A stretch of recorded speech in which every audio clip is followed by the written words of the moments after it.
வணக்கம்.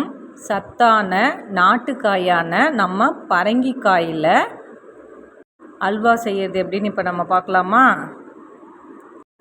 ஒரு பத்தை பரங்கிக்காய் எடுத்திருக்கேன். இதை நல்லா தோல் சீவிட்டு கேரட் திருவுறதில் திருவி எடுத்து வச்சுப்போம்.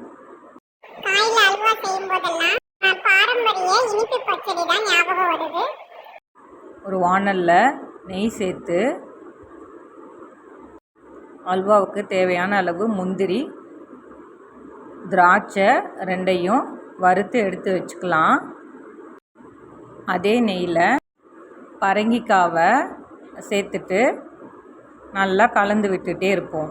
இது தண்ணி காய் அப்படிங்கிறனால தானாகவே தண்ணி விடும், தண்ணி சேர்க்க தேவையில்லை. அப்பப்போ மூடி வச்சு கிண்டிகிட்டே இருந்தோம்னா காய் வெந்துடும். ஏலக்காய் பொடி கொஞ்சம் சேர்த்துக்குவோம். காயை கொஞ்சம் கையில் எடுத்து இப்படி நசுக்கி பார்த்தோம்னா நசுங்க வந்துச்சுன்னா காய் வெந்துடுச்சுன்னு அர்த்தம்.